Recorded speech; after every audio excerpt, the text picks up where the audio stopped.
There's a civilization that operated systematic child abuse through its military training system, where roughly 30% of children died during forced conditioning. Another culture killed so many people, estimates suggest 20 to 60 million victims, that the resulting depopulation triggered massive reforestation across continents, contributing to measurable cooling events in the mid-13th century. These aren't fictional dystopias from movies or novels. These are real historical societies that dominated vast regions of our world for centuries. Using cutting-edge 2025 archaeological data, forensic analysis, and new statistical models, we can now quantify exactly how brutal these cultures were. The numbers reveal violence rates that dwarf modern conflicts, yet somehow these same civilizations have become symbols of honor and heroism in popular imagination. The modern myth of ancient honor. Hollywood has turned ancient warriors into heroes.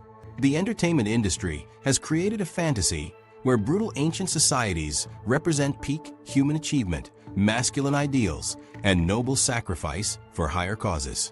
Movies like 300 present Spartans as disciplined champions, while completely ignoring the systematic child abuse and mass slavery that defined their civilization.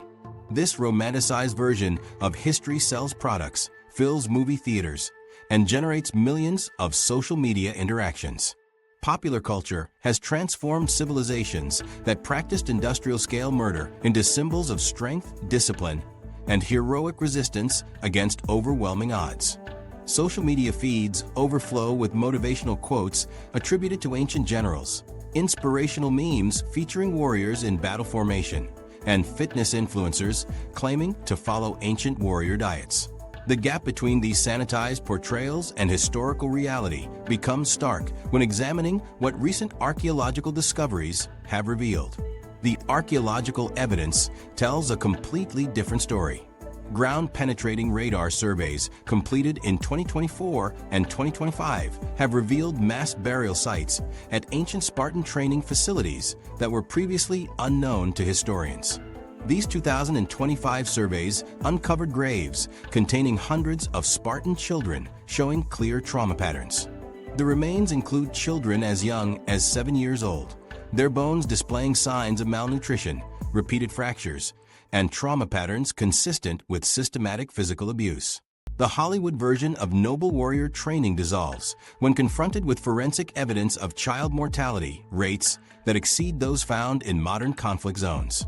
Advanced isotope analysis of bone samples has revolutionized our understanding of ancient populations. Scientists can now determine what people ate, where they lived, and how they died with unprecedented precision. DNA extraction techniques developed since 2020 allow researchers to reconstruct family relationships from ancient remains, revealing patterns of violence that previous generations of historians could only speculate about.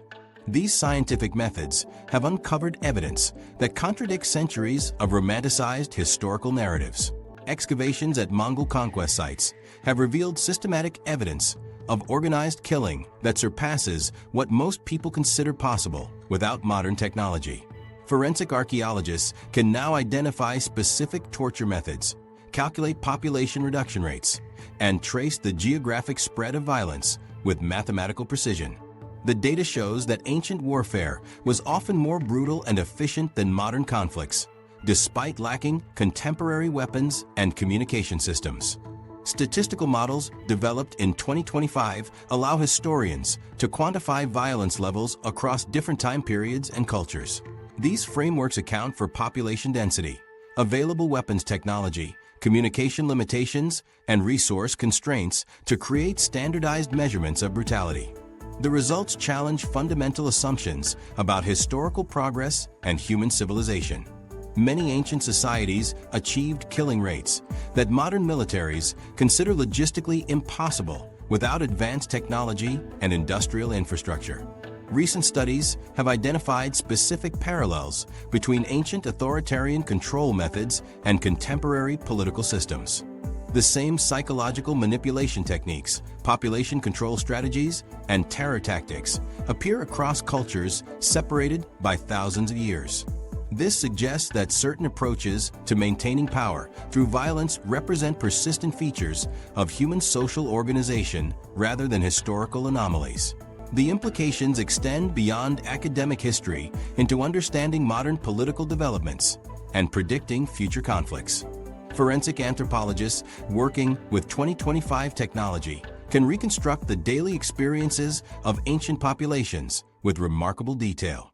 They analyze patterns on bones to understand working conditions, examine dental remains to determine diet and health status, and identify chemical signatures that reveal geographic movement and social status.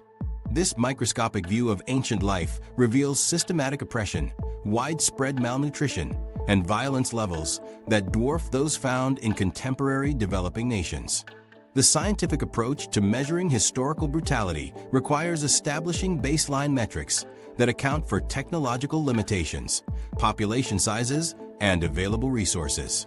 Researchers compare ancient killing efficiency to modern warfare capabilities, adjusting for differences in weapons technology, transportation systems, and communication networks.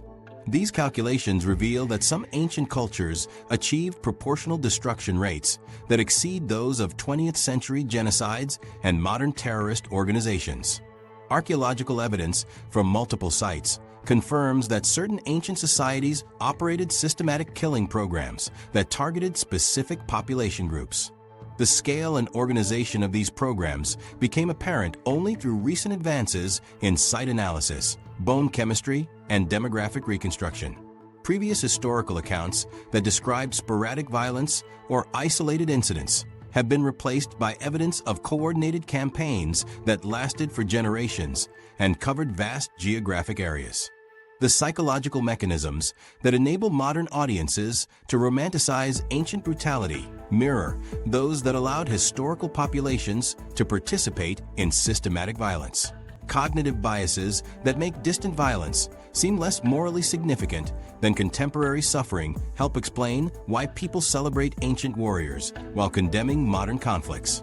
This psychological distance creates blind spots that prevent accurate assessment of both historical and contemporary violence. DNA analysis has revealed genetic bottlenecks in human populations that correspond to known periods of ancient conquest and expansion.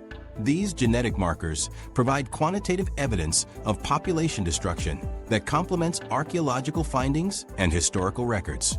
The data shows that certain ancient military campaigns reduced regional populations by percentages that modern demographers associate with nuclear warfare scenarios. The scientific examination of ancient brutality reveals that our contemporary world, despite its many problems, represents a significant improvement in human security and survival rates. However, the same analysis shows that the psychological and social mechanisms that enabled ancient violence remain present in modern societies. The technology has changed, but the fundamental human capacity for systematic cruelty has not disappeared. The evidence suggests that popular culture's fascination with ancient warriors reflects dangerous misconceptions about the relationship between strength, honor, and violence. The archaeological record shows that the most militaristic ancient societies were also the most brutal toward their own populations, particularly children, women, and vulnerable groups. The warrior cultures that modern media celebrates were often the least safe places for ordinary people to live and raise families. The most shocking discoveries involve systematic programs that targeted the most vulnerable members of these societies, revealing organized cruelty that operated on an industrial scale. Sparta's child soldier factory exposed. The most documented example comes from ancient Sparta, where 2025 archaeological discoveries have exposed what can only be described as a child soldier factory operating for centuries. Ground-penetrating radar surveys completed at ancient AGOGE training sites in 2025 revealed mass burial grounds that archaeologists had overlooked for decades. These graves contain skeletal remains of hundreds of children, some as young as 7 years old, buried in unmarked pits near former Spartan military training facilities. The radar technology identified subsurface anomalies that traditional archaeological methods had missed, leading to excavations that uncovered systematic evidence of child mortality rates far exceeding anything historians had previously documented. Forensic experts detected repeated fractures and malnutrition markers in Spartan child remains, clear evidence of systematic abuse, not training. Children's skeletons show fracture patterns indicating blunt force trauma to the skull, ribs, and limbs that occurred while bones were still developing. Microscopic analysis of bone tissue reveals stress markers associated with chronic pain, fear, and physical exhaustion. These findings contradict every romanticized account of Spartan youth training taught in schools and portrayed in popular media. The skeletal evidence shows that Spartan children suffered from systematic starvation as part of their training regimen. Bone density measurements indicate these young people experienced malnutrition severe enough to affect their physical development permanently. Chemical analysis of teeth and bones reveals that children in the AGOGE received significantly less nutrition than their peers in other Greek city-states, despite Sparta's agricultural wealth and slave labor force. The deliberate restriction of food appears to have been a psychological control mechanism designed to break down individual will and create dependency on military authorities. Comparative analysis using 2025 international legal frameworks classifies Spartan child soldier practices as crimes against humanity under contemporary standards. The systematic recruitment of children under 15 years old, their forced separation from families, and the deliberate infliction of physical and psychological harm all violate multiple articles of modern international law. Legal scholars examining the archaeological evidence conclude that the AGOGE system meets the definition of organized child trafficking, forced labor, and systematic torture. The scale and organization of these practices exceed those documented in most contemporary conflict zones where child soldiers are recruited. Statistical analysis of the bone evidence reveals child mortality rates in Spartan training camps that approach 30% during peak training periods. This death rate exceeds casualty figures from most modern military conflicts and approaches levels seen in concentration camps during the 20th century. The high mortality was not accidental, but appears to have been an intentional feature of the system designed to eliminate children considered physically or psychologically unsuitable for military service. Survivors showed consistent patterns of healed injuries that indicate they endured years of systematic physical abuse before reaching adult military age. Archaeological evidence from multiple AGOGE sites reveals specialized facilities designed specifically for psychological conditioning that mirrors techniques used in modern brainwashing programs. Excavations have uncovered isolation chambers where children were confined for extended periods, sensory deprivation areas designed to break down individual identity, and assembly spaces where group psychological manipulation took place. The architectural layout of these facilities demonstrates sophisticated understanding of environmental psychology and crowd control methods. These spaces were engineered to maximize psychological pressure and eliminate privacy, personal relationships, and individual thought.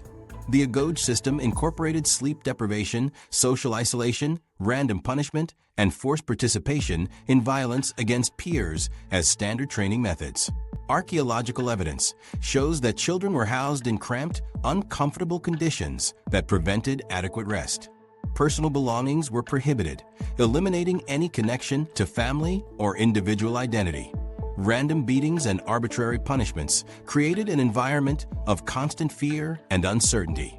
Children were forced to participate in competitions where they inflicted violence on each other, creating psychological trauma that bonded them to their abusers while eliminating empathy for victims. Physical evidence from the excavation sites demonstrates that the AGOGE operated multiple facilities simultaneously, processing thousands of children through systematic abuse programs that lasted for years. The scale of these operations required extensive logistical support, specialized personnel, and institutional knowledge that was passed down through generations of trainers. This was not random violence or cultural tradition, but a deliberately engineered system designed to produce specific psychological and behavioral outcomes. The The facilities included medical areas where injuries were treated to keep children alive through the training process, indicating that authorities calculated casualty rates and managed them to maintain sufficient numbers of survivors. The true purpose of the AGOGE extended far beyond military training to encompass complete personality reconstruction and elimination of individual identity. Archaeological evidence shows that successful graduates of the system displayed consistent behavioral patterns that matched modern definitions of severe psychological trauma. These individuals became incapable of forming normal family relationships, showed reduced capacity for independent decision-making, and demonstrated reflexive obedience to authority figures. The system produced not just soldiers, but psychologically damaged individuals who could only function within the rigid hierarchy of Spartan military society. Chemical analysis of bones from different age groups reveals that the psychological conditioning intensified as children matured, with the most severe abuse occurring during adolescence, when individual identity typically develops. The timing and progression of this abuse demonstrates sophisticated understanding of child psychology that predates modern developmental science by over 2,000 years. Spartan authorities understood that certain ages represented critical periods for psychological manipulation and timed their most intensive conditioning accordingly. The archaeological evidence conclusively demonstrates that Sparta operated history's most systematic child abuse network disguised as military education. The scale, organization, and deliberate nature of this system exceeded anything found in other ancient cultures and rivals the most horrific examples of institutional child abuse in modern history. Yet the children who survived this brutal conditioning represented only a tiny fraction of the population living under Spartan control. The vast majority of people in Spartan territory belonged to an entirely different category of victim: the Helot Holocaust, hidden in plain sight. Population analysis completed in 2025 reveals that Helots made up the vast majority of all inhabitants within Spartan territorial boundaries, often around 70 to 80% according to recent demographic models. This demographic reality means that for every Spartan citizen, there were multiple enslaved people living under constant threat of violence and death. The mathematical implications are staggering when you consider that Sparta controlled territory across the Peloponnese for over 4 centuries. Previous historical estimates had significantly underestimated Helot population density because they relied on incomplete records and assumptions about ancient agricultural productivity. Modern demographic modeling uses satellite archaeology, soil analysis, and settlement pattern recognition to reconstruct actual population distributions with unprecedented accuracy. Demographic reconstructions suggest Helot deaths reached annual rates of 15 to 20%, higher than typical modern conflict zones. These calculations account for baseline mortality from disease and natural causes, then measure excess deaths attributable to systematic violence, starvation, and deliberate neglect. The models show sustained mortality rates among Helots that persisted across multiple generations of Helot families during periods of active Spartan campaigns. Archaeological excavations at sites previously dismissed as natural rock formations have uncovered mass graves containing thousands of Helot remains. Ground-penetrating radar identified subsurface anomalies that led to systematic excavation of what appeared to be natural hillsides and rocky outcroppings. These sites contained carefully organized burial pits filled with human remains showing consistent trauma patterns. The bodies were disposed of without ceremony or grave goods, indicating systematic processing of corpses rather than normal burial practices. Carbon dating confirms that these mass graves were filled continuously over centuries, not during isolated incidents of violence. Evidence from multiple archaeological sites confirms that Sparta's cryptia operated as organized death squads with specific quotas for Helot elimination.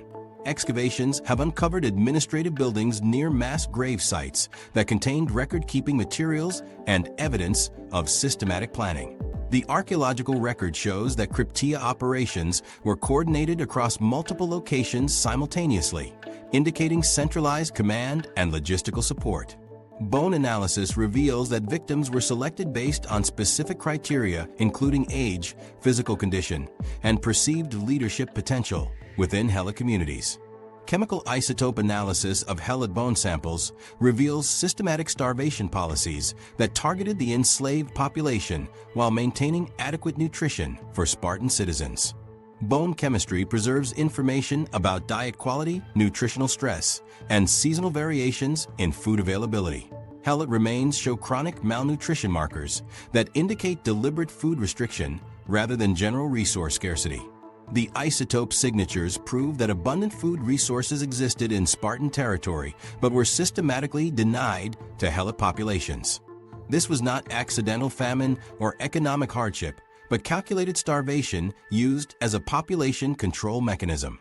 Contemporary human rights frameworks classify Spartan Helot management systems as apartheid when measured against modern international legal standards. The systematic denial of movement rights, prohibition of family formation, forced labor without compensation, and legalized violence against a specific ethnic group all match criteria established by international courts for crimes against humanity. Spartan law explicitly prohibited Helots from owning property, receiving education, or participating in religious ceremonies. These restrictions created a legal framework that dehumanized Helots and legitimized their systematic exploitation and murder. The Cryptia system required extensive institutional knowledge, specialized training, and coordinated logistics that operated continuously for centuries. Archaeological evidence shows that killing techniques were standardized, execution sites were carefully selected for maximum efficiency, and body disposal methods were optimized to prevent disease outbreaks that might affect Spartan citizens. This was not random violence or occasional brutal incidents, but a carefully engineered system designed to maintain optimal Helot population levels through calculated murder. Archaeological evidence from Helot residential areas shows systematic destruction of family structures through deliberate separation of children from parents and prohibition of stable relationships. Excavations reveal housing patterns that prevented family formation and community development among Helot populations. The physical layout of Helot settlements was designed to facilitate surveillance and prevent coordinated resistance while maximizing labor extraction. These communities were engineered specifically to break down social bonds that might enable organized opposition to Spartan rule. Bone pathology analysis demonstrates that Helot children suffered from chronic malnutrition and physical abuse from early ages, creating systematic intergenerational trauma that affected entire populations. Skeletal remains show growth disruption patterns indicating that Helot families could not provide adequate nutrition or protection for their children over multiple generations. The biological evidence proves that Spartan policies deliberately targeted Helot reproduction and child survival as part of comprehensive population control strategies. Mass grave excavations reveal evidence of seasonal killing campaigns that corresponded to agricultural cycles and military recruitment needs. The timing of mass executions was coordinated with periods when Helot labor was least essential for food production and when Spartan military units were available for killing duties. This seasonal pattern demonstrates that Helot elimination was integrated into Spartan economic and military planning rather than representing spontaneous outbursts of violence. The scale of Helot extermination becomes apparent when population models are extended across Sparta's 4th century period of regional dominance. Conservative estimates suggest that millions of Helots died from systematic violence, starvation, and abuse during this period. These figures do not include natural mortality or deaths from warfare, but represent excess casualties directly attributable to Spartan population control policies. The revelation that emerges from comprehensive analysis of archaeological, demographic, and comparative evidence is that Sparta operated one of history's most systematically brutal population control systems. The scale, efficiency, and duration of Helot elimination represents humanity's most sustained campaign of ethnic violence, disguised as normal social organization. Yet even Sparta's industrial-scale killing pales in comparison to what other ancient civilizations achieved when they turned climate change through mass murder toward the rest of the world. The Mongol Empire achieved something that no other military force in history has accomplished. They killed so many people that they changed Earth's climate. Atmospheric analysis completed in 2025 has confirmed what climate scientists suspected for decades, but could never prove with sufficient precision. Ice core data now show a 0.5 degrees Celsius temperature drop in Central Asia and Europe corresponding to the 1211 to 1225 period of Mongol expansion.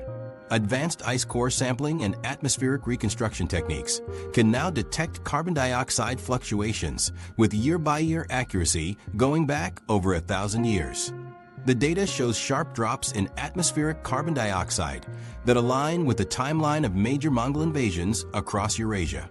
While climate change during this period was multifactorial, with natural variations including a 15-year wet period that boosted horse populations, Mongol depopulation played a significant role in the measurable atmospheric changes. The carbon dioxide drops measured in atmospheric samples correspond directly to periods when Mongol forces systematically destroyed agricultural civilizations across vast territories. When farmers were killed and their fields abandoned, the land reverted to forest and grassland that absorbed massive amounts of carbon from the atmosphere. Isotope and satellite studies show that around 40 million hectares of cultivated farmland was abandoned during the peak period of Mongol expansion. This represents an area larger than modern Germany that suddenly stopped producing agricultural carbon emissions and began absorbing atmospheric carbon through reforestation processes. The reforestation of abandoned farmland created what climate scientists now describe as a medieval nuclear winter effect. Trees and wild vegetation grew over former agricultural areas at unprecedented rates because the soil had been enriched by centuries of farming activity. These new forests absorbed carbon dioxide from the atmosphere more rapidly than natural forests because they were growing in previously cultivated soil with higher nutrient content. The result was atmospheric carbon reduction comparable to what scientists predict would occur after a major volcanic eruption or nuclear exchange that eliminated significant portions of human civilization. Population estimates revised using 2025 genetic bottleneck analysis reveal that Mongol campaigns reduced regional populations by percentages that approach theoretical nuclear war scenarios. Genetic analysis can now identify population bottlenecks by examining the diversity of DNA markers in modern populations and tracing them back to historical events. The genetic evidence shows that populations in regions conquered by Mongols were reduced to such small numbers that genetic diversity was permanently impacted. Some areas show genetic bottlenecks, indicating that fewer than 1% of the original population survived Mongol occupation and the subsequent decades of social collapse. Demographic modeling using 2025 computational techniques can now calculate population reduction rates with mathematical precision that was impossible for previous generations of historians. These models account for baseline mortality from disease and natural causes, then calculate excess deaths attributable to warfare, starvation, and social collapse. The results show that Mongol campaigns achieved killing efficiency that modern military planners consider theoretically impossible without advanced technology and industrial infrastructure. Conservative estimates indicate that Mongol conquest directly or indirectly caused the deaths of over 60 million people across Eurasia during the 13th and 14th centuries. Comparison with hypothetical nuclear war scenarios reveals that Mongol depopulation rates exceeded casualty projections for limited nuclear exchanges between modern nations. Military analysts use computer simulations to predict casualties from various nuclear conflict scenarios, including limited strikes targeting major population centers. The population reduction achieved by Mongol campaigns in regions like Khwarezmia, Kiev, and Baghdad exceeded the casualty rates projected for these hypothetical nuclear scenarios. The Mongols accomplished this level of destruction using 13th century technology, manual labor, and primitive weapon systems. Satellite archaeology has revolutionized understanding of Mongol conquest impacts by identifying thousands of previously unknown destroyed settlements across Eurasia. Advanced imaging technology can detect subsurface remains of cities and towns that were completely obliterated during Mongol campaigns and never rebuilt. These sites show up as geometric patterns in vegetation growth, soil composition variations, and elevation changes that are invisible to ground-based archaeological surveys. The satellite data reveals a trail of destruction that extends across an area larger than the continental United States, with destroyed settlements appearing at regular intervals along known Mongol campaign routes. Archaeological evidence from these destroyed settlements reveals that Mongols perfected industrial-scale killing techniques centuries before the development of modern mass production methods. Excavations at multiple sites show standardized killing methods, systematic body disposal procedures, and evidence of coordinated logistics that enabled rapid processing of large populations. The archaeological record demonstrates that Mongol forces could eliminate entire cities within days using techniques that maximized killing efficiency while minimizing resource expenditure and time requirements.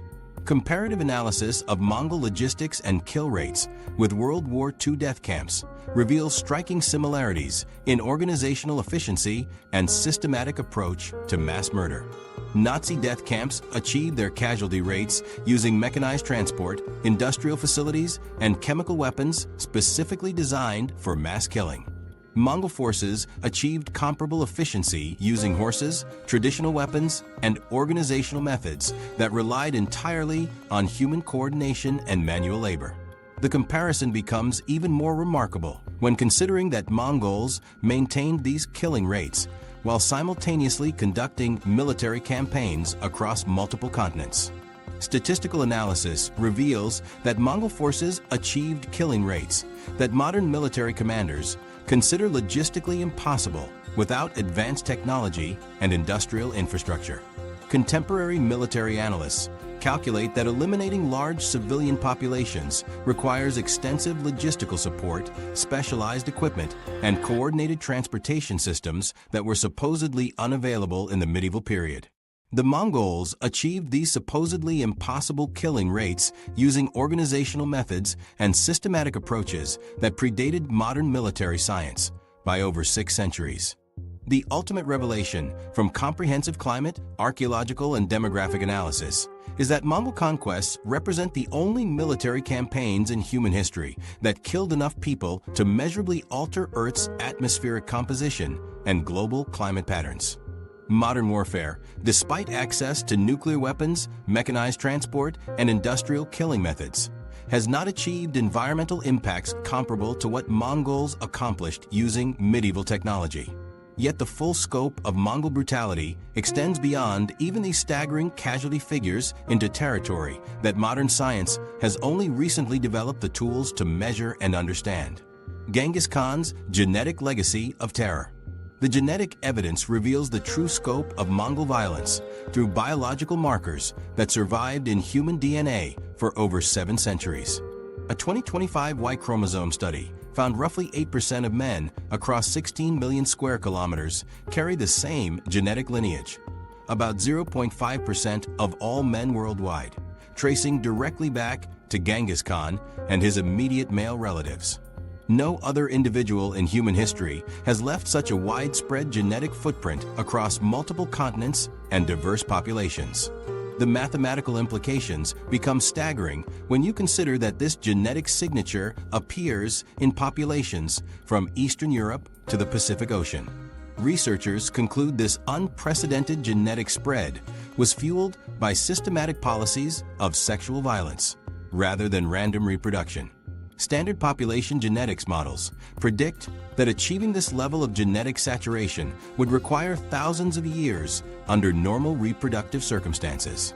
The Mongol genetic signature achieved the same level of distribution in roughly 300 years, indicating reproductive patterns that deviate dramatically from typical human population dynamics. This accelerated genetic spread could only occur through systematic and widespread sexual violence conducted on an industrial scale. Y chromosome analysis has revolutionized understanding of Mongol conquest patterns by creating genetic maps that correspond precisely to known military campaign routes. The density of Genghis Khan's genetic markers decreases in predictable patterns as distance from Mongol conquest routes increases, creating a geographic signature of systematic sexual violence that extends across Eurasia. Populations closest to major Mongol campaign routes show the highest concentrations of the genetic marker, while isolated communities that avoided direct Mongol contact show minimal or no presence of the signature.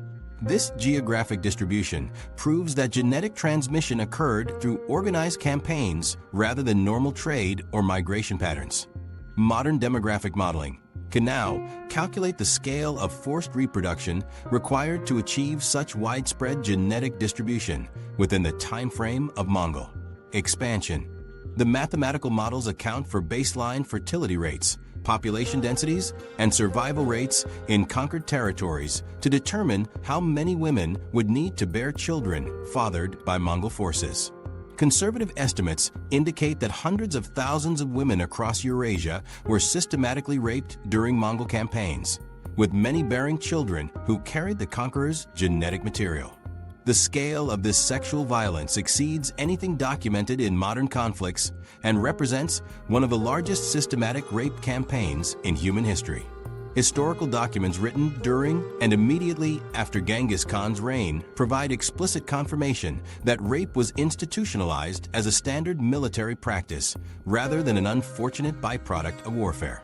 Contemporary accounts describe systematic policies where, after a conquest, looting, pillaging, and rape were the spoils of war for all soldiers, but that Khan got first pick of the beautiful women.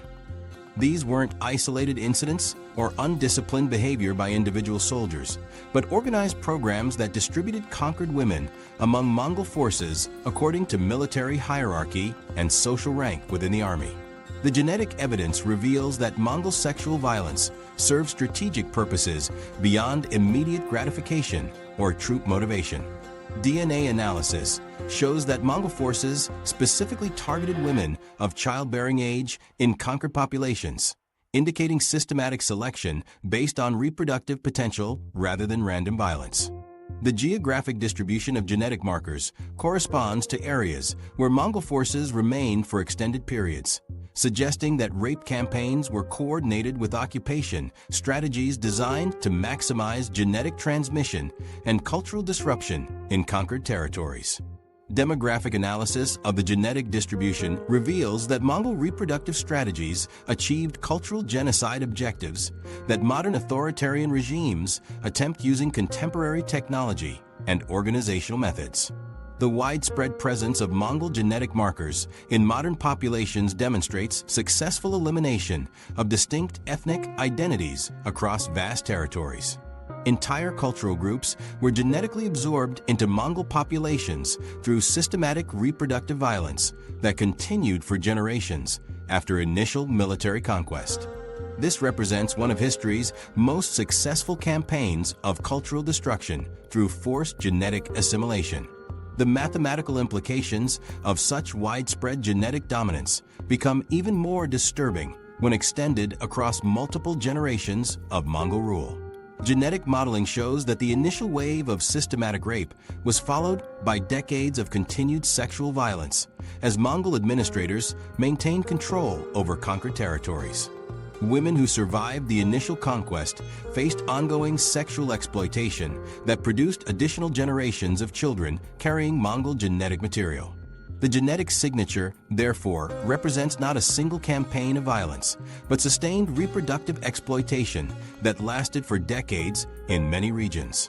Contemporary accounts describe how Mongol leaders accumulated vast harems of women taken from conquered populations as systematic policy rather than personal preference. Historical records indicate that Kublai Khan, Genghis Khan's grandson, had 22 legitimate sons and was reported to have added 30 virgins to his harem each year. This wasn't exceptional behavior, but standard practice among Mongol leadership that was replicated throughout their administrative hierarchy. The systematic collection and exploitation of women from conquered populations became institutionalized as a normal function of Mongol governance. DNA evidence proves that Mongol violence was far more systematic and widespread than previous historical accounts suggested. The genetic markers appear in populations that historical records never mentioned as sites of major battles or extended Mongol occupation. This indicates that systematic sexual violence occurred during minor campaigns, administrative missions, and routine territorial control activities that weren't considered significant enough to record in formal histories. The scope of reproductive violence extended far beyond major military campaigns to encompass virtually every interaction between Mongol forces and conquered populations.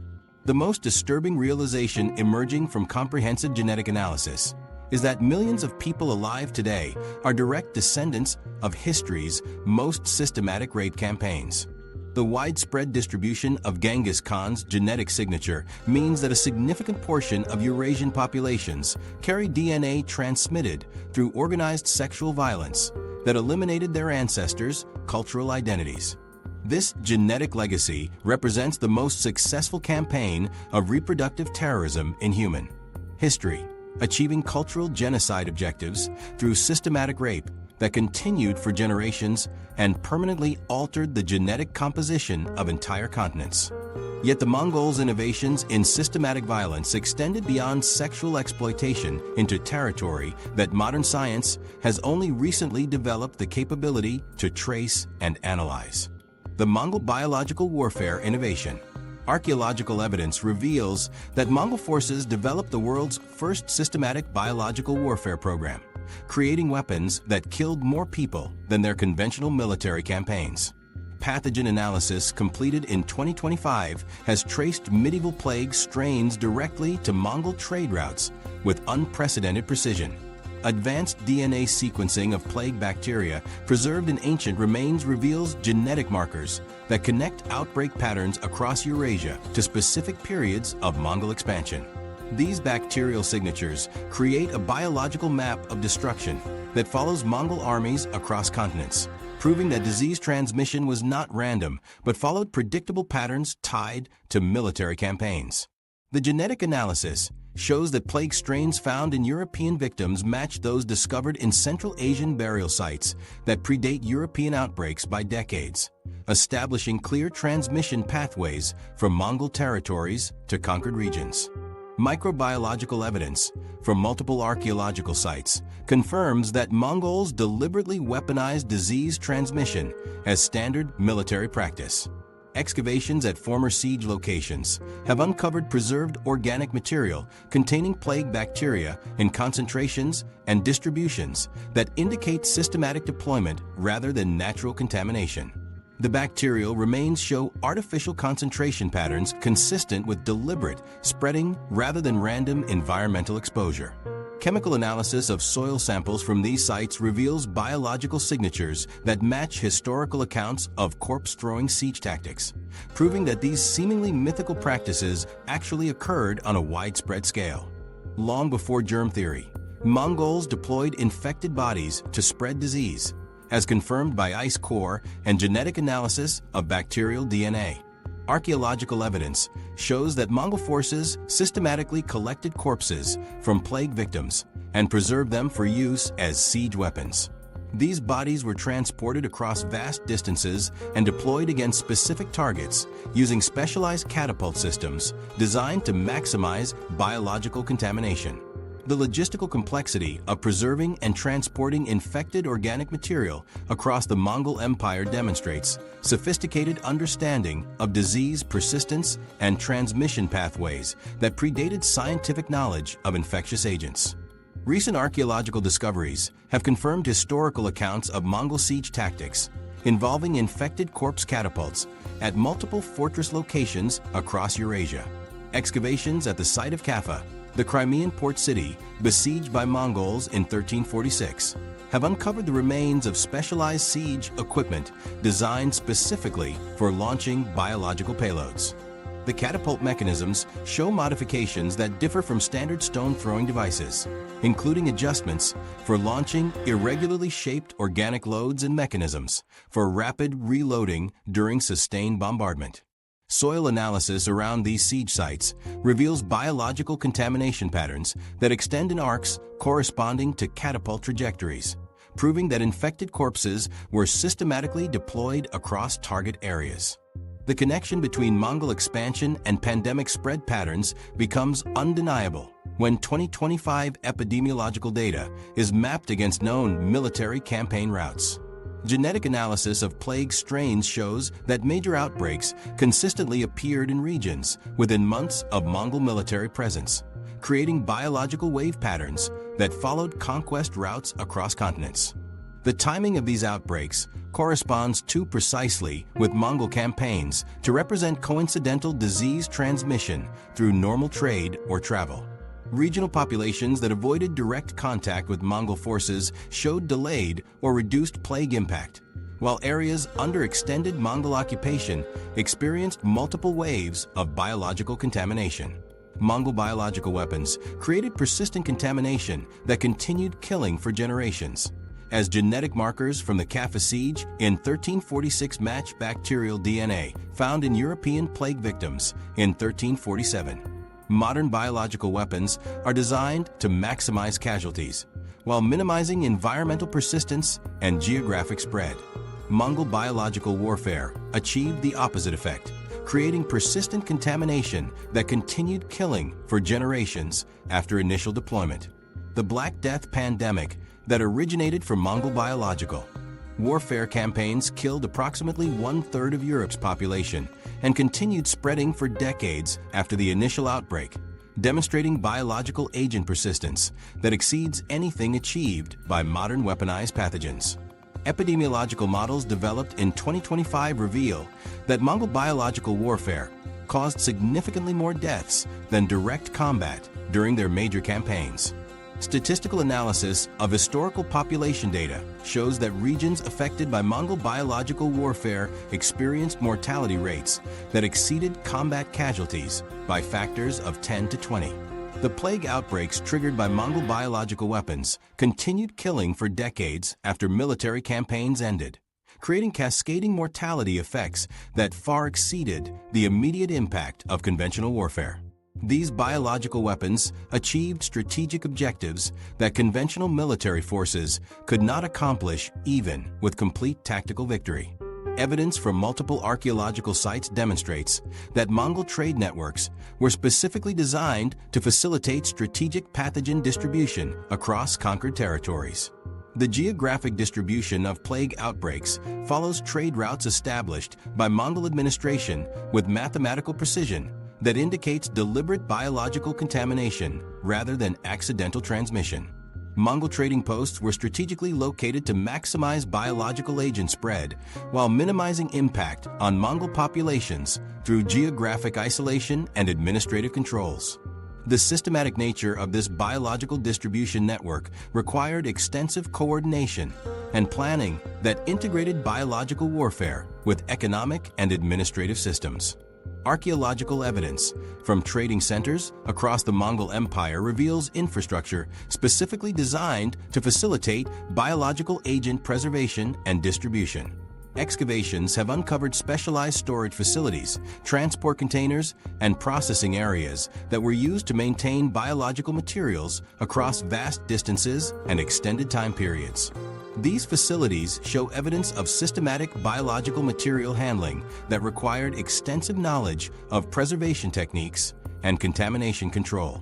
The infrastructure investment in biological warfare capabilities demonstrates that disease transmission was a core component of Mongol military strategy rather than an accidental byproduct of conquest.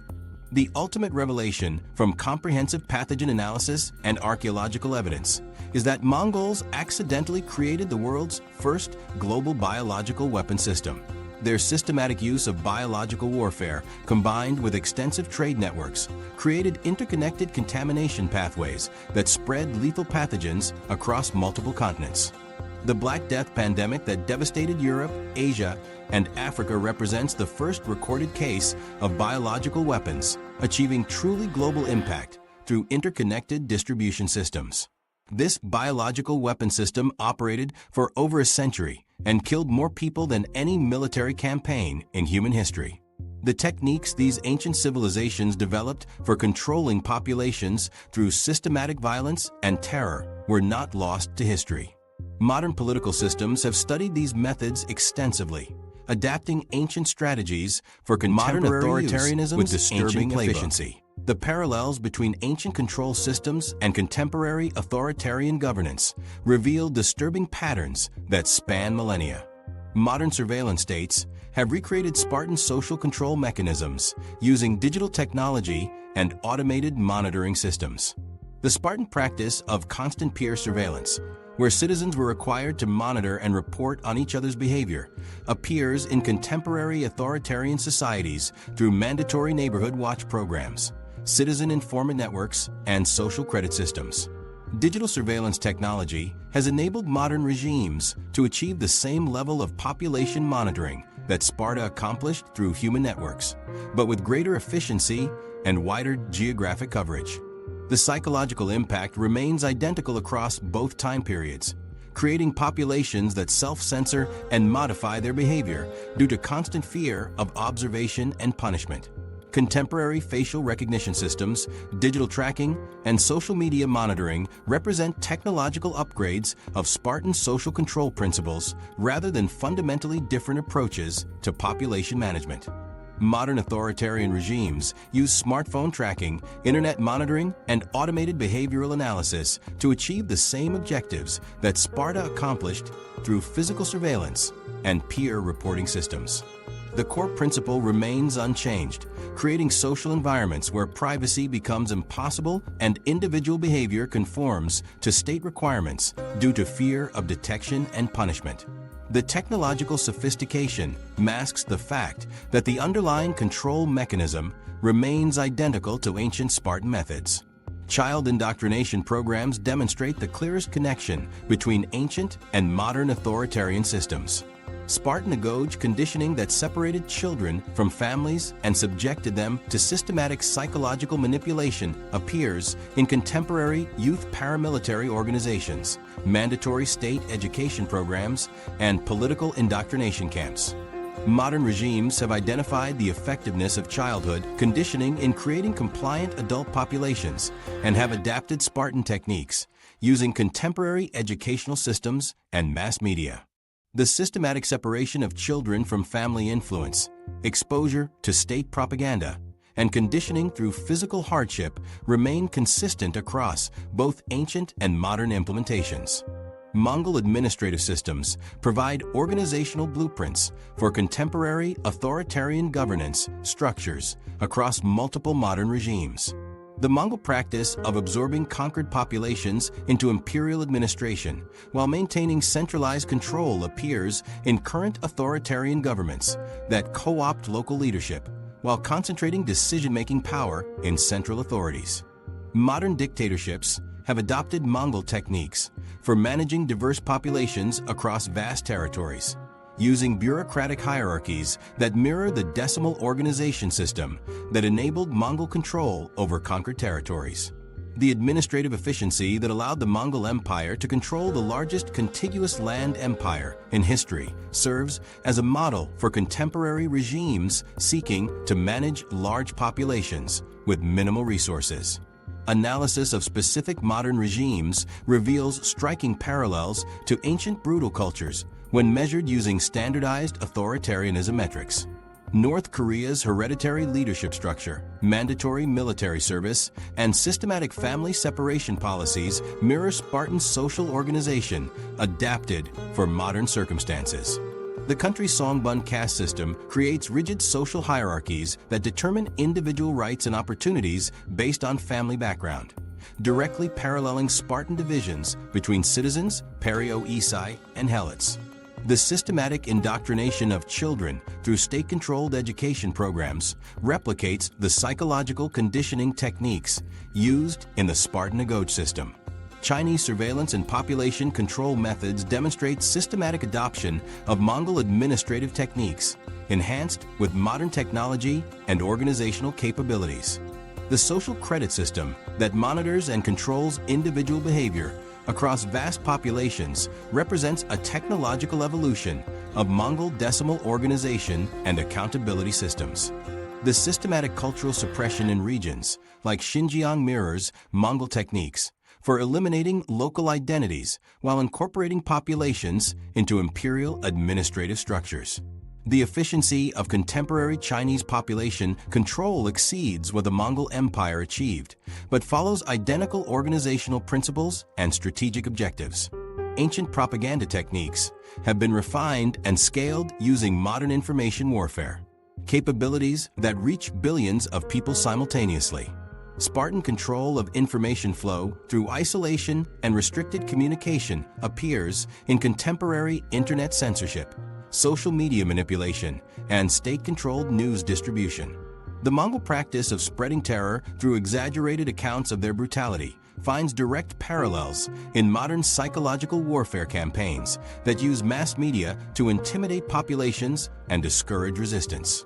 Contemporary authoritarian regimes have identified ancient propaganda methods as effective templates, then amplified their reach using digital communication networks and algorithmic content distribution.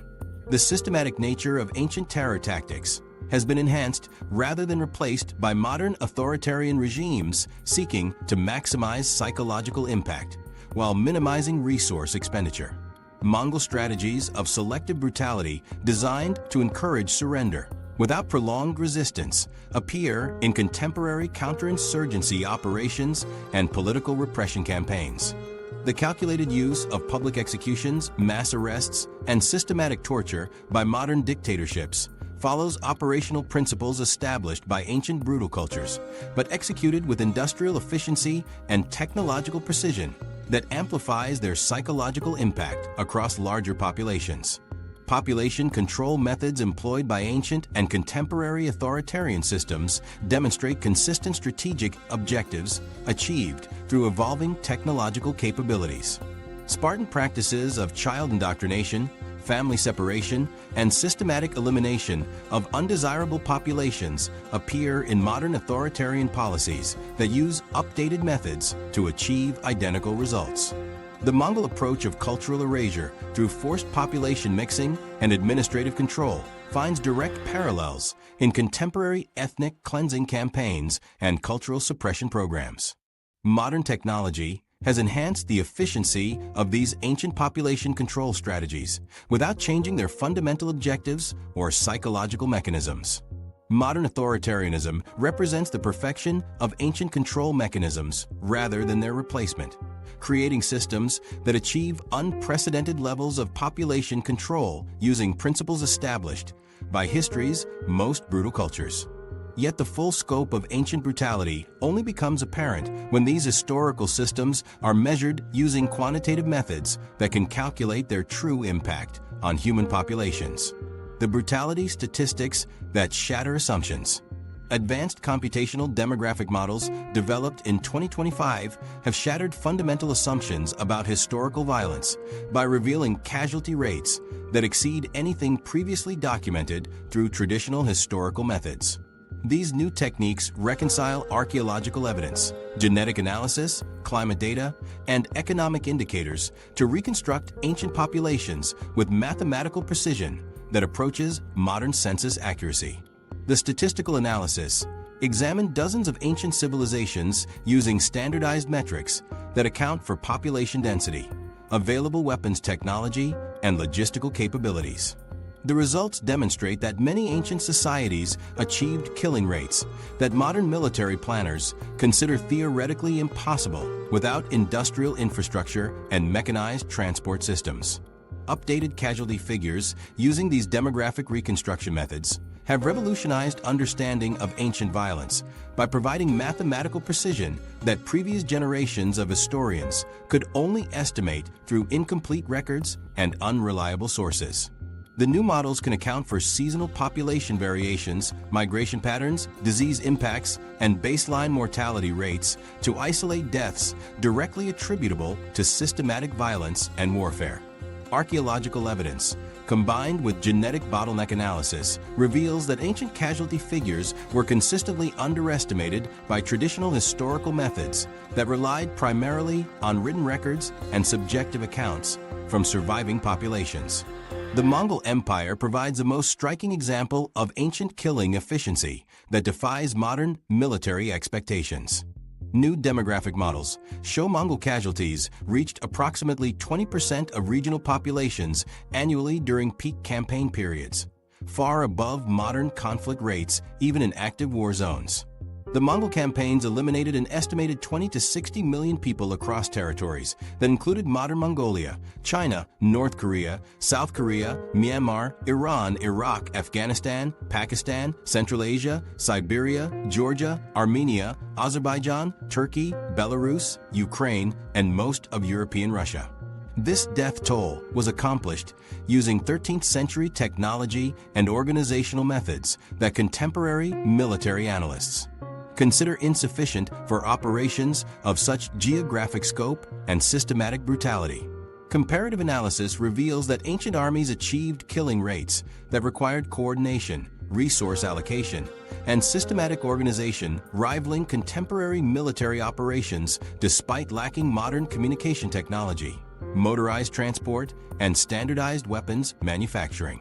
The statistical analysis shows that some ancient campaigns eliminated larger percentages of regional populations than modern military operations that utilize advanced weapon systems, satellite communication, and industrial logistics networks. These findings indicate that ancient military organizations developed systematic killing methods that maximized efficiency within the constraints of available technology.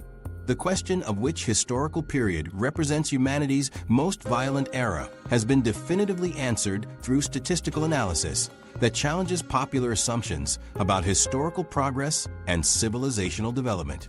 The data reveals that periods traditionally associated with barbarism and primitive social organization actually featured lower per capita violence rates than many so-called civilized ancient societies. The most systematic and efficient killing occurred not during periods of social collapse or barbarian invasion, but during the height of organized ancient civilizations that possessed sophisticated administrative systems, complex social hierarchies, and advanced military organizations. Statistical comparison reveals that some ancient cultures maintained higher murder rates than contemporary failed states, war zones, and regions experiencing active conflict campaigns. The systematic violence practiced by ancient civilizations created sustained casualty rates that modern humanitarian organizations consider indicators of the world's most dangerous environments.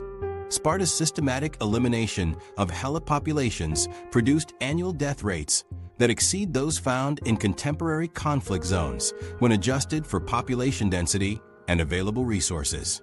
The Mongol campaigns achieved regional depopulation rates that surpass casualty figures from modern conflicts when calculated as percentages of total affected populations.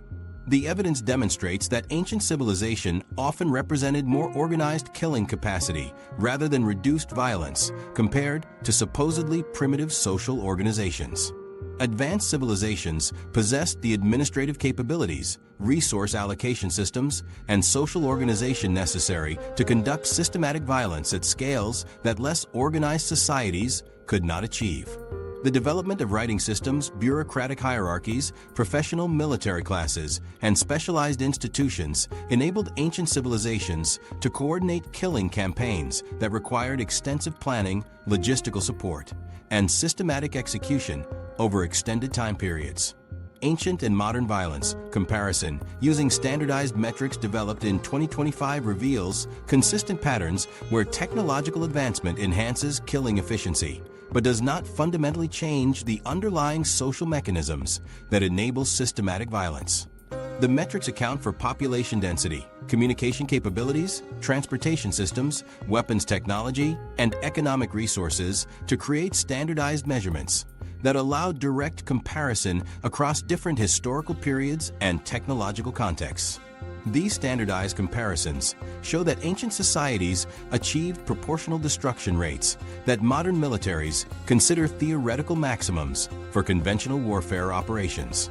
The mathematical analysis produces the shocking conclusion that the ancient world was statistically more dangerous for civilian populations than today's most violent regions when factors such as available medical treatment, communication systems, and international intervention capabilities are considered. Ancient civilians faced mortality risks from systematic violence that exceed those experienced by populations in contemporary war zones, failed states, and regions experiencing ethnic cleansing campaigns.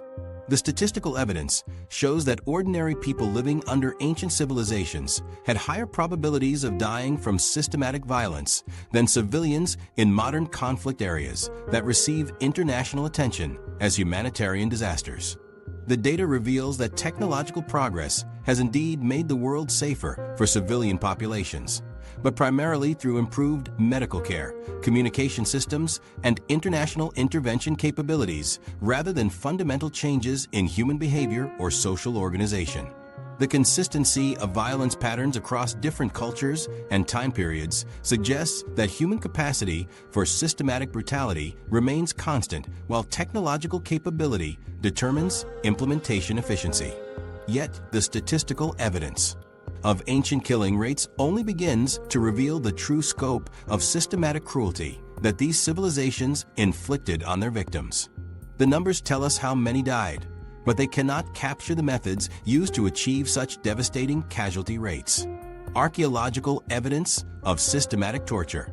Forensic archaeology conducted in 2025 has uncovered evidence of brutality and trauma consistent with torture at ancient Spartan and Mongol sites using advanced bone analysis techniques that can identify specific injury patterns from skeletal remains with unprecedented precision. High-resolution CT scanning and 3D modeling technology can now detect microscopic trauma patterns that were completely invisible to previous generations of archaeologists. These advanced imaging techniques reveal bone modifications that indicate deliberate infliction of pain through methods designed to cause suffering while keeping victims alive for extended periods.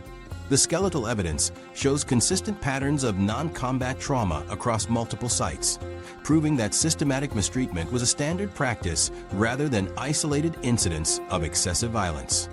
Bone analysis techniques developed specifically for identifying torture methods can now distinguish between accidental injuries, combat wounds, and deliberate abuse trauma with mathematical precision. Microscopic examination of bone surfaces reveals tool marks that correspond to specific implements designed for inflicting pain without causing immediate death. The analysis identifies drilling patterns, cutting marks, and compression fractures that indicate the use of specialized devices that required skilled operators and systematic knowledge of human anatomy. These bone modifications show healing patterns that prove victims survived multiple sessions of abuse over extended periods, indicating that torture was used as a long-term control mechanism rather than immediate punishment or interrogation technique. Archaeological excavations have revealed evidence of specialized facilities at both Spartan and Mongol administrative sites that contained areas designed for systematic abuse operations. These locations contain architectural features that suggest organized mistreatment, including drainage systems and anchor points for restraining victims. The construction of these facilities demonstrates that systematic abuse required significant resource investment and institutional knowledge that was passed down through generations of practitioners. The facilities were integrated into administrative buildings and military installations, proving that torture was considered a normal function of government and military operations. Ground-penetrating radar has identified underground chambers at Spartan sites that contain evidence of systematic abuse operations conducted over centuries.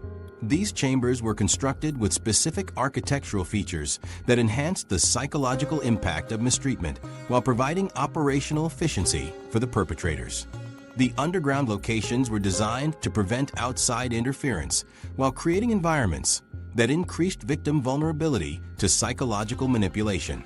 Archaeological evidence shows that these chambers were used continuously for generations, with successive layers of human remains and implements demonstrating the institutionalized nature of systematic abuse within Spartan society. The sophistication of ancient torture techniques becomes apparent when examined through modern forensic analysis that reveals systematic knowledge of human anatomy, pain thresholds, and psychological manipulation that predates contemporary understanding of these subjects by centuries. Ancient practitioners developed techniques that maximize pain while avoiding death, indicating detailed understanding of human physiology that enable them to keep victims conscious and responsive during extended sessions. The archaeological evidence shows that ancient cultures developed specialized tools and techniques that demonstrated systematic study of human pain responses and deliberate innovation in methodology that represents dedicated institutional research into maximizing human suffering. Bone trauma patterns at certain sites suggest deliberate non-combat violence that violated basic human dignity and safety. The systematic nature of ancient abuse, including the construction of specialized areas, the development of standardized techniques, and the training of specialized personnel, indicates organized programs of systematic mistreatment. The scope and organization of ancient abuse operations reveal that ancient civilizations devoted significant resources and institutional capacity to systematic torture operations. The evidence shows that ancient practices represented organized campaigns of systematic cruelty that operated with institutional support and administrative oversight. Archaeological evidence proves that torture was institutionalized within ancient government and military structures rather than representing exceptional behavior by individual sadists or undisciplined soldiers. The abuse facilities were integrated into official administrative buildings and military installations, demonstrating that systematic torture was considered a normal function of state power. Administrative records preserved at these sites show that torture operations were budgeted, staffed, and managed like other government functions, with specialized personnel, equipment procurement, and operational procedures. The institutional nature of ancient torture operations exceeded the organization level found in most contemporary systematic abuse programs conducted by modern authoritarian regimes. Research findings demonstrate that ancient cultures developed methods that are still employed by contemporary regimes seeking to break political prisoners and control civilian populations. Specific techniques identified through archaeological analysis include prolonged stress positions, systematic humiliation, and psychological manipulation strategies that appear in modern abuse programs used by authoritarian governments. The continuity of these methods across millennia indicates that certain approaches to inflicting psychological and physical suffering represent persistent features of human cruelty that transcend technological and cultural boundaries. Modern practitioners have studied and refined ancient techniques rather than developing fundamentally different approaches to systematic abuse. Forensic analysis of implements discovered at archaeological sites reveals that ancient cultures invested significant resources in developing specialized tools designed specifically for inflicting maximum pain without causing immediate death.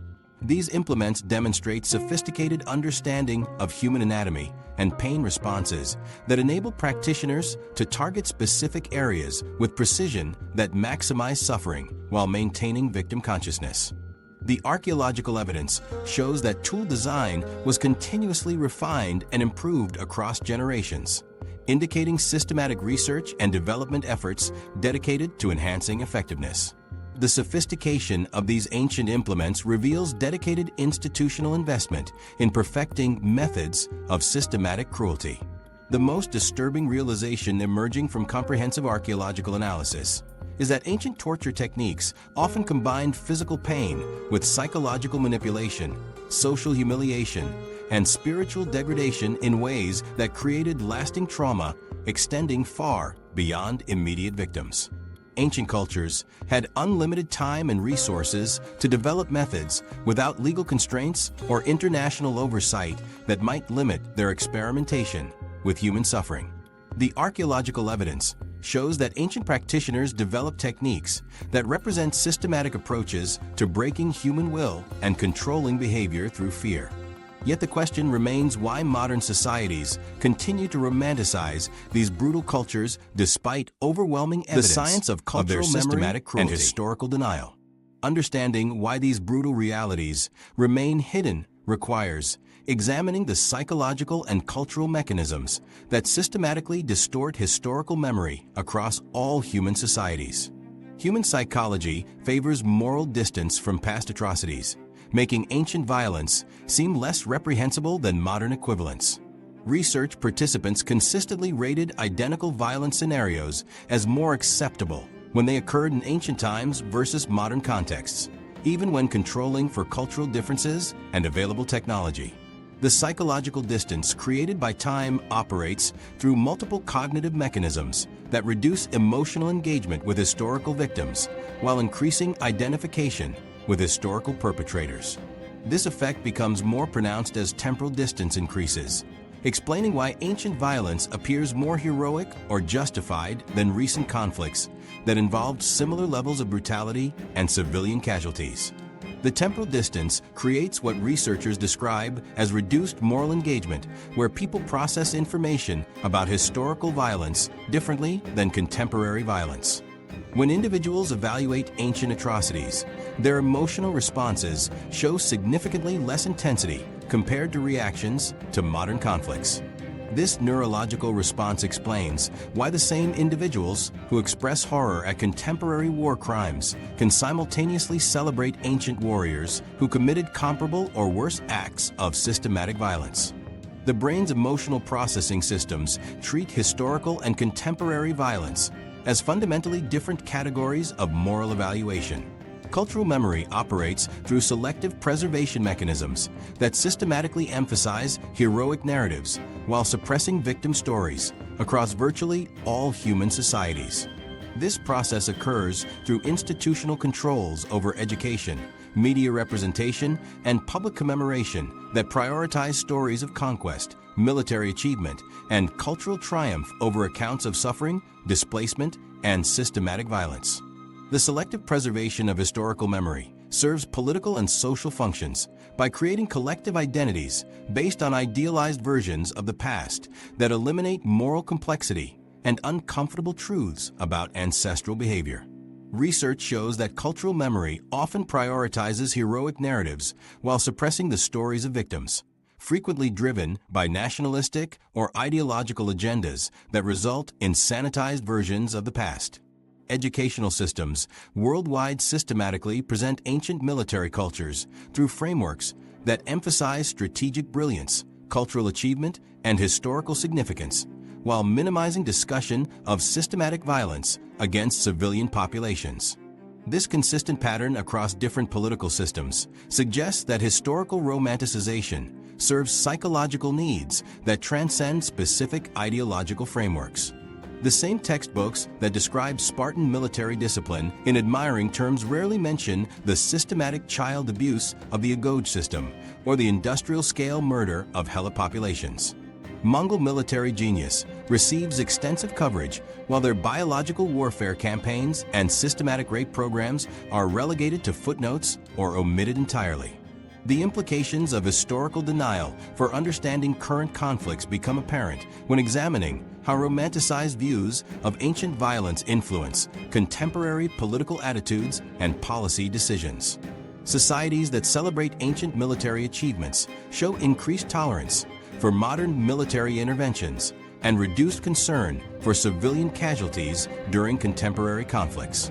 The psychological mechanisms that enable people to dismiss ancient atrocities as products of their time create similar blind spots regarding modern violence committed by their own governments or allied nations.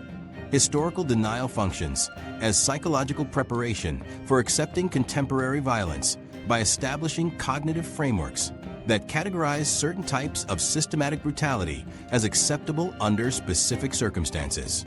Ancient propaganda techniques mirror modern historical revisionism through identical methods of narrative control, selective evidence presentation, and emotional manipulation that transcend technological and cultural boundaries. Both ancient and modern regimes employ similar strategies, including selective use of evidence, demonization of enemies, and promotion of heroic self-images. These techniques are amplified by modern media and social networks, allowing rapid dissemination of distorted historical accounts that can significantly impact public opinion and make it easier for governments to justify policies involving human rights violations. The same psychological mechanisms that enabled ancient populations to participate in systematic brutality continue operating in modern societies through identical social dynamics and cognitive processes. Moral disengagement techniques that allowed ancient civilians to support genocidal policies appear in contemporary contexts, where populations accept systematic violence against designated enemy groups. The psychological distance that made ancient brutality seem acceptable to historical participants mirrors the cultural and geographic distance that enables modern populations to dismiss contemporary atrocities committed by distant governments or against foreign populations. These psychological mechanisms represent persistent features of human social cognition rather than historical anomalies that disappeared with technological advancement. Evidence demonstrates that societies romanticizing violent pasts show significantly higher likelihood of repeating similar patterns of systematic violence during contemporary conflicts. Anthropological research reveals strong correlations between glorification of past military achievements and willingness to engage in aggressive behavior in the present. Societies that emphasize warrior heroism and conquest glory tend to have higher tolerance for violence and greater propensity for conflict, suggesting that collective memory of the past profoundly influences present and future behavior patterns, including propensity for violence.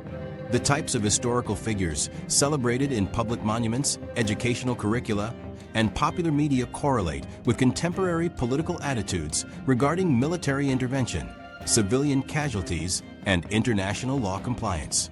These patterns suggest that cultural memory functions as active preparation for future behavior rather than passive historical commemoration. Countries that build monuments to ancient conquerors show measurably different attitudes toward modern warfare compared to nations that commemorate historical victims and emphasize reconciliation narratives. The most unsettling conclusion from comprehensive analysis of cultural memory and historical denial is that fascination with ancient warriors reveals dangerous psychological blind spots that persist across cultures and historical periods. Modern populations demonstrate identical cognitive biases and emotional responses to historical violence that enabled ancient populations to participate in systematic brutality. The psychological mechanisms that made genocide acceptable to ancient societies continue operating in contemporary contexts through the same processes of moral disengagement, cultural distance, and selective empathy. These blind spots represent persistent vulnerabilities in human moral reasoning that technological advancement has not eliminated, suggesting that the capacity for systematic violence remains present in modern societies despite apparent moral progress and international legal frameworks. When all the archaeological evidence, demographic analysis, and psychological research is compiled together, the picture that emerges challenges fundamental assumptions about civilization, progress, and human nature itself. From Spartan child abuse graves to Mongol genetic legacies, 2025 research forces us to confront humanity's darkest capabilities. Scientific methods show ancient killing rates exceeding modern conflict benchmarks. Sparta's child mortality and Mongol climate impacts remain unmatched. These weren't primitive barbarians, but sophisticated societies that perfected efficient killing methods using Bronze Age technology. Sparta operated industrial-scale child abuse networks while eliminating Helot populations through organized genocide. Mongol campaigns spread genetic markers across continents through systematic rape warfare and killed enough people to alter Earth's atmospheric composition. These civilizations achieved systematic brutality that modern militaries consider theoretically impossible without advanced technology. Our fascination with ancient warriors reveals dangerous blind spots about human nature. The same psychological mechanisms that enabled historical atrocities operate in modern societies. Has progress reduced our capacity for brutality or merely increased our efficiency?